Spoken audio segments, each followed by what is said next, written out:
मागाथाने विधानसभा से प्रकाश दादा सुर्वे ने कोकण के लिए बसों को हरी झंडी दिखाकर किया रवाना। मुंबई के बोरीवली पूर्व मागाथाने विधानसभा के विधायक प्रकाश दादा सुर्वे ने कोकण के लिए मागाथाने बस डिपो से बसों को हरी झंडी दिखाकर रवाना किया। मागाथाने बस डिपो से 100 से ज्यादा लगभग बसों को हरी झंडी दिखाकर रवाना किया। कोकण वासियों के लिए यह बस की सुविधा निःशुल्क दी गई थी।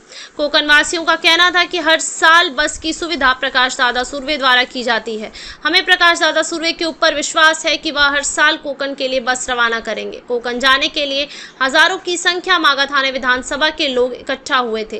कोकण वासियों ने प्रकाश दादा सुर्वे के तहे दिल से आभार प्रकट किया। प्रकाश दादा सुर्वे ने यात्रियों के लिए बस में नाश्ते का भी व्यवस्था की गई थी। इस मौके पर शिवसेना के पदाधिकारी और कार्यकर्ता भारी संख्या में उपस्थित थे। लोकांसाठी जनतेसाठी गणपती उत्सव आणि शिमगा उत्सव हा फार महत्त्वाचा उत्सव असतो।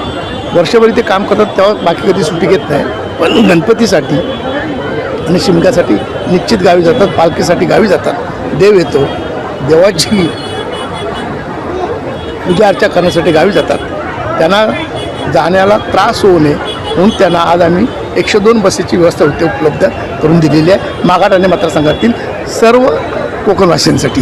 दादा किती बसेस आहे आणि किती लोक आहे आणि कुठे कुठे चालेल?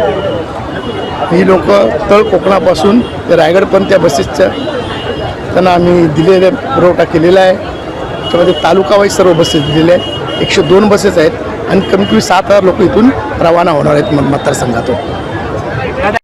महाराष्ट्र के मुख्यमंत्री एकनाथ जी शिंदे साहब के नेतृत्व में आज प्रकाश दादा सुर्वे आमदार इन्होंने यहाँ पर फ्री बस सेवा रखी है, जहाँ पर बुजुर्ग से लेकर छोटे बच्चों तक सभी को सुविधा दी जा रही है। सभी लोग अपने गांव जाकर वो गणेश उत्सव अच्छी तरह से मना सके, इसीलिए ये पूरी सुविधा दी गई। यहाँ पर बहुत ज़्यादा तादाद में लोग आए, 102 से ज़्यादा बसें छोड़ी गई है, प्राइवेट गाड़ियाँ रहेगी, ऐसी बहुत सारी सुविधाएं जो प्रकाश दादा ने यहाँ पर दी है। तो यहाँ पर जितने भी लोग हैं तो 10,000 से ज़्यादा तादाद में यहाँ पर लोग आए हैं। तो ये सभी लोग अपने गांव जाकर अपने घर जाकर बहुत अच्छी तरह से अच्छे से उत्सव कर सके और बहुत सारा आशीर्वाद प्रकाश दादा को मिलेगा, क्योंकि इतने ज़्यादा तादाद में वो लोग इन लोगों को सुविधा दे रहे हैं और उनका आशीर्वाद ले रहे हैं। यहाँ पर 100 से भी ज़्यादा बस छोड़ी जा चुकी है, मतलब 100 से ज़्यादा बस जा रही है। वैसे तो दादा के ऑफिस से भी बस दी गई है, प्राइवेट गाड़ियाँ दी गई है और यहाँ पर जो 102 बसेस यहाँ से छोड़ी जा रही है। तो ऐसे अलग अलग तरीके से सुविधाएं दादा ने दी हुई है। आज प्रकाश दादा सुर्वे तरफ से गणेशोत्सव साजरा करने के लिए कोकणसाठी बस छोड़ी जा रही है, क्या कहेंगे? आम्ही महाराष्ट्राचे मुख्यमंत्री एकनाथजी शिंदे साहेबांचे आभार मानतो। त्यांनी आमच्या आमदारांना या गाड्यांची सोय करून दिली आणि आपल्या मतदारसंघातून जवळजवळ 10,000 पब्लिक आज गणेशोत्सवासाठी कोकणात जात आहे आणि तळ कोकणापासून पार वेंगुर्ल्यापर्यंत आपल्या बसेस जात आहेत आणि सगळ्यांनी खूप याचा आनंद, लोकांचा रिव्ह्यू खूप चांगला आहे। लोक खूप आनंदात आहेत की त्यांना ही शेवटच्या क्षणाला, कारण परवाला गणपती आहे आणि आज 2च दिवस राहिले की त्यांना त्यांच्या घरी जायला मिळते आणि ही सुविधा आपल्या दादांनी त्यांना उपलब्ध करून दिली आहे। आम्ही सगळे त्यांचे आभारी आहोत की अशी दरवर्षी हे दुसरं वर्ष आहे आपलं की आपण ही सुविधा उपलब्ध करून दिली आहे। लास्ट वर्षी सुद्धा आपण जवळजवळ 15 ते 20,000 पब्लिक त्यावेळेला होतं। यावर्षी ऑलरेडी लोक, कारण काय कोकणात जाताना गाड्यांचा जे सगळ्या अख्ख्या मुंबईवरच्या गाड्या सुटतात त्यामुळे ट्रॅफिक जाम होतं आणि पोचायला उशीर होतो, म्हणून यावेळेला लोक ऑलरेडी त्यांच्या घरी गेले आहेत। जी राहिली आहेत, ज्यांना अगदी शेवटला तिकीट मिळालं नाही आहे, जे आज तिकीट 1200-1500 रुपयाला तिकीट जात आहे, आपल्याकडून ती मोफत सुविधा दिली गेली आहे आणि त्याचा लाभ आपल्या मागाठाण्यातल्या पब्लिकने घेतला आहे आणि सगळे आनंदात खुशीत त्यांच्या गणपतीच्या आगमनासाठी जात आहेत। आम्हाला पण ह्याबद्दल आनंद वाटतोय।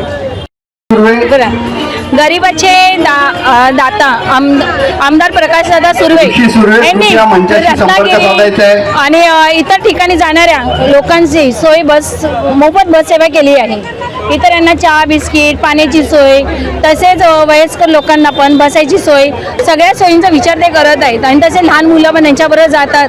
मग त्यांना काही त्रास आहे का, कोणाला आजार आहे का, सगळं चेकअप करून त्यांनी सेवा केली आहे। त्याप्रमाणे त्यांना गणपती वाटप किट पण दिली आहे, प्रत्येकाच्या हातात किट दिली गेली आहे आणि जाईपर्यंत त्यांना पाणी गाडीमध्ये पण सोय करणार आहे, त्यांच्या गाडीमध्ये पण त्यांना पाण्याची सगळ्याची सोय केली गेली आहे। असेच आमचा आमदार प्रकाश दादा सुर्वे, तुम्ही पुढे व्हा, आम्ही तुमच्या मागेच आहे। गणपती बाप्पा मोरया। हा जो कार्यक्रम आहे जे आमच्या सगळ्या कोकणवासी सहकार्यांना मोफत बस सेवेने आमच्या कोकणात घेऊन जात आहेत, हा जो कार्यक्रम माननीय आमदार प्रकाश सुरे यांनी केलेला आहे तो अत्यंत उत्कृष्ट व खरोखर आमच्या सगळ्या कोकणवासियांना इतका चांगला आहे की एवढे मोफत सेवा एवढे देऊ शकतात म्हणजे खरोखर धन्यवाद धन्यवाद धन्यवाद.